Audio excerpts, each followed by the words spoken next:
Hi, I'm Andy Torbet and I'm answering questions from the Navy Diver. It's been brought to you from my very own gym, which I built myself. If you want to see more about that, you can go to my YouTube channel and I do a tour of the gym there. But now back to the questions from the Navy Diver. So, tell us a little bit about your upbringing from early life to teenage years and some of your notable memories and achievements.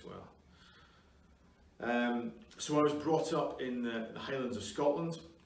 My father's side of the family were all miners, coal miners, and my mum's side of the family were farm workers. So fairly humble beginnings, but it was great. You know, a lot of people ask me about how I get into the outdoors, and the reality of it is I didn't really get into the outdoors. I was born and brought up in the outdoors, so climbing trees, you know, swimming in rivers and lochs and in lakes and streams, building dens, all that sort of stuff was just normal life, and that's what it was. So I was quite lucky in that respect. And then I moved into Aberdeen when I was a teenager for a few years, and then left home at 16 to become a butcher initially, and then went to university to study zoology at 17. Graduated when I was 19, and then joined the forces at 20. There you go. Here's a quick summary of my life. What was the inspiration or influence that led to you joining the military? Well, growing up, myself and my older brother were always going to join the forces. You know, we had all the action men, we had all the airfix models, used to love the war films, all that sort of stuff. And as well as that, I think that when I was very young, the coal mines in Scotland were closed, so everyone was out of work. There was just no work around. So joining the army, joining the forces, joining the Marines was one of the ways to kind of get out of that and go and see the world and earn some decent money. And my brother, who, as I say, was older than me, he joined at 16, and he came back from that first year and he'd been to the Falklands and Cyprus and places like that. He'd been down to England and London and all these sort of exotic places, or so they seemed to me.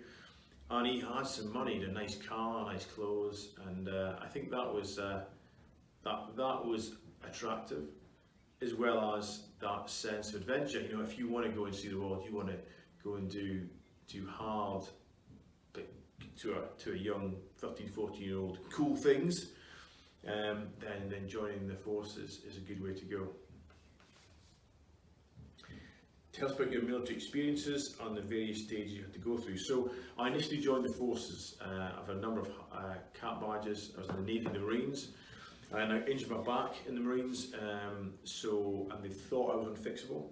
It turned out that although I still suffer from problems with my spine, I managed to transfer across to the army and was a paratrooper, so passed P Company, the paratrooper selection course.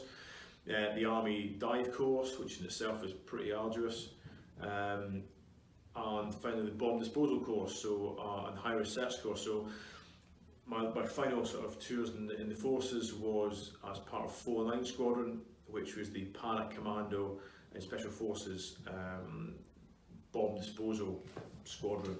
So we supported the Roman Commandos, the Paras, and in my case, the Special Boat Service as part of the Maritime Counter-Terrorist Unit, which was lots of fun, I can tell you.